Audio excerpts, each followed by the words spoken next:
지금부터는 수사 모드. 여러분들 완벽주의 성향이 여러분한테 얼마나 있는지 저희가 좀 약식으로 한번 테스트하고 지나갈게요. 네네. 여러분 손병호 게임 아시죠? 네. 손가락 들어서 여러분 오른쪽 손가락이든 왼쪽 편한 손가락 들으시고요. 해당되는 거마다 손가락을 줬습니다. 첫 번째, 나는 실수할까 봐 염려를 많이 한다. 지금 현재 내 모습을 기준으로 네, 하는 그렇죠. 거죠? 지금 솔직하게. 나는 평상시에 정리정돈하는 습관이 뛰어나다. 아유. 해당하는 분들. 자라면서 부모님이 나한테 기대를 참 많이 하셨다.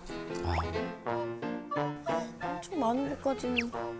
평상시에 달성하고 싶은 목표나 기준이 아주 높다. 내가 세운 기준이 높다. 마지막 다섯 번째는 어떤 일을 하고 나서 이거 제대로 한 거 맞아? 이렇게 자꾸 의심하는 경향이 있다. 어떻습니까?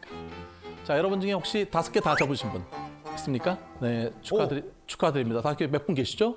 자, 4개 이상 접으신 분들. 네, 축하드립니다. 완벽주의자이십니다. 네. 자, 하나도 안 접은 분.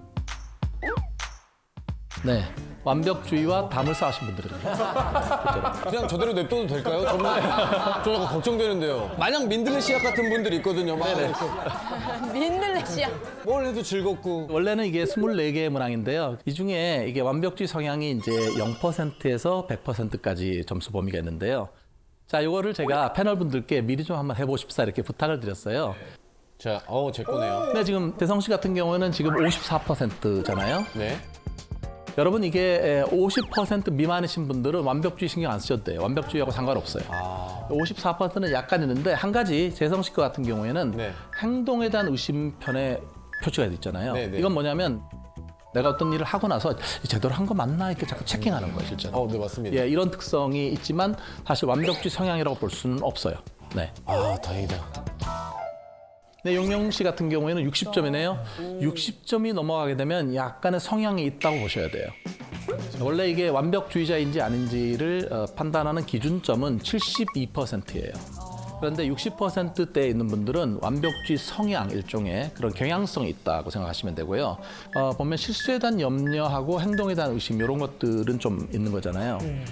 이 오각형 중에서 보실 때 가운데 있는 실수에 대한 염려, 부모의 높은 기대, 왼쪽 하단, 그리고 오른쪽 하단의 행동에 대한 의심, 이 삼각편대인 점수가 높을수록 우울에 대해 좀 취약할 수 있는 경향성이 있는 거고요. 가로축에 있는 높은 성취 기준, 철저한 정리정돈 습관, 이쪽의 점수가 높은 분들은 행복한 완벽주의자일 가능성이 있습니다. 와.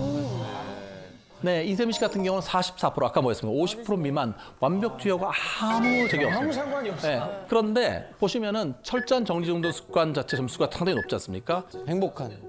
제 생각에는 상당히 구조화돼서 어떤 이 관리하나 이런 걸 잘하시는 거예요. 와.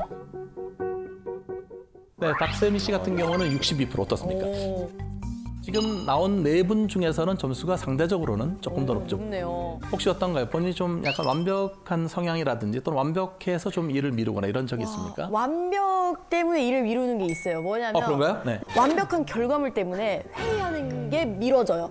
이것저것 머리 쓰고 막 이야기하고 막 이게 너무 싫으니까 괜히 막 회의 전에 딴짓하고. 약간 회의하면 스트레스 받으니까 그걸 미루는 거예요? 그거를 미루는 거예요. 한 62% 정도면 적당히 균형을 잘 갖고 있는데 어떤 부분에서는 조금 스트레스를 받을 수 있는 부분이 있다는 거죠.